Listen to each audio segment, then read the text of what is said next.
I think our society has really catered itself to a handful of women who do enjoy this sort of rough and tumble competition, like cutthroat competitive world. They're not as cooperative. But a lot of women are, for example, conflict averse, right? It's really hard to like rise to the top of a law firm if you're conflict averse, right? There are a lot more conflict averse women, personality wise, than men, and I think in the way we talk about those traits, we devalue them because we need conflict averse people. We need people who resolve conflict between other individuals and are kind of smooth out and make good feelings among people and feel good, not in the midst of conflict, but in the midst of seeming together our families, right? This is a really, really important personality trait for the world to go around. And yet I can't think of a single Hollywood movie that's come out recently that celebrates that attribute of a woman. It's always like a girl boss or somebody who completely improbably can beat up men, right? Like we only celebrate aggressiveness in women. We don't celebrate, that kind of feminine aversion to conflict and trying to like hold together groups of people and mediate between different factions in a family. I don't know about you, but like my mom is really good at that. And without that, my family would be just me and my dad yelling at each other all the time.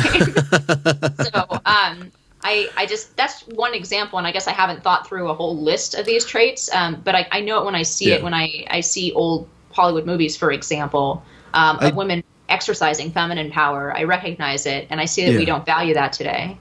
I have to do a little bit of a pushback. I worked in several preschools over the course of about a decade and a half, and one preschool I was in for quite a while. And as you might suppose, I was the only male adult there. And so I was immersed in female behavior, adult female behavior.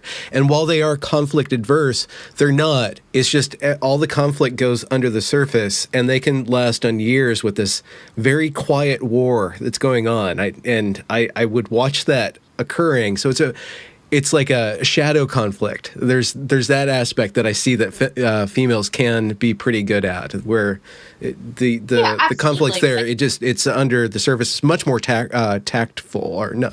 Yeah, absolutely. Tactical. I think there are positive and negative aspects of these female traits, right? So like the same way when we talk about masculinity, aggression is a positive thing when you're defending your family. It can be a negative thing if it's not channeled, well, and you, for example, it's channeled into gang activity or crime, right? That's also an element of masculinity. I guess you could call it "quote unquote" toxic masculinity, although that's not what we talk about. When we talk about toxic masculinity, we generally talk about training that instinct out of men altogether, which is both impossible and I think not dull. Wise. But there's a positive protector part of that instinct and a negative sort of needlessly aggressive or conflict-seeking element of that male trait, right? I think with women, it's the same thing. There's a positive aspect of it, which is building relationships, building and maintaining relationships, and a negative aspect of it, which trends into, passive aggressiveness or gossip, right?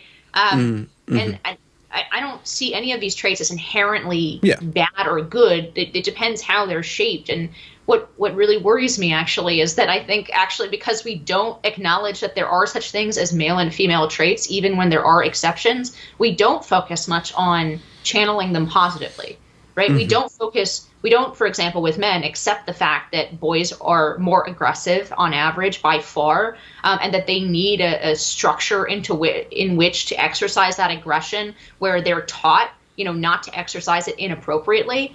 Instead, we pretend try to turn them into little girls or try to turn both sexes into something that matches the idea of us being all the same. And we don't, then I think we miss out on opportunities to positively channel those traits. I think for women, it's the same thing. We encourage, I would say not socially good versions of these traits when we don't, teach girls, for example, yes, you're going to want to be conflict averse. You're going to want to, and that's fine and good and appropriate.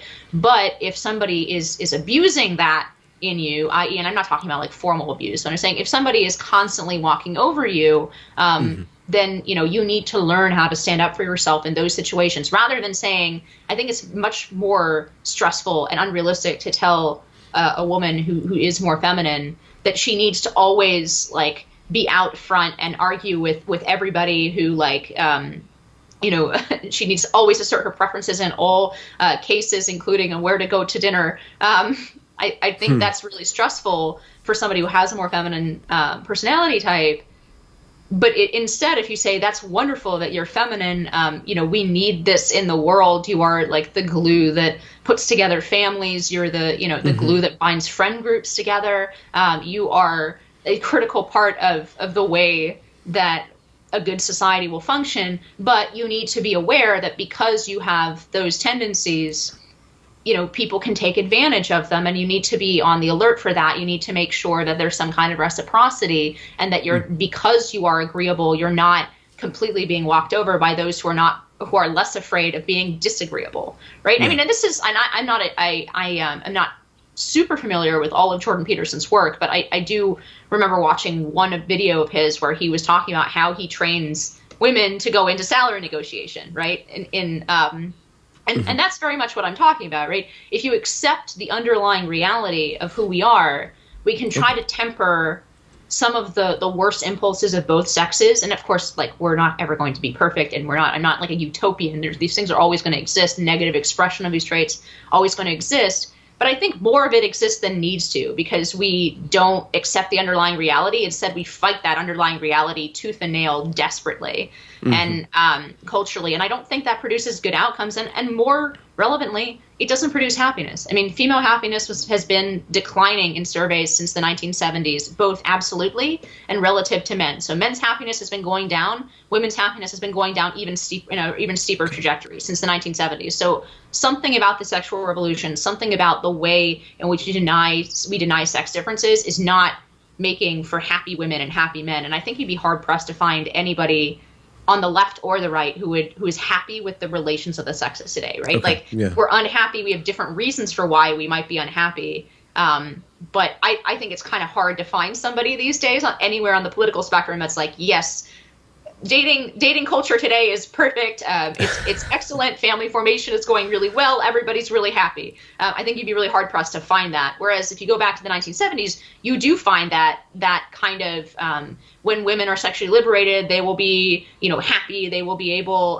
to feel more empowered, and like, they really did predict that it would make us powerful and happy. And I think all sides of the political spectrum reject that now, because it's obviously not the case.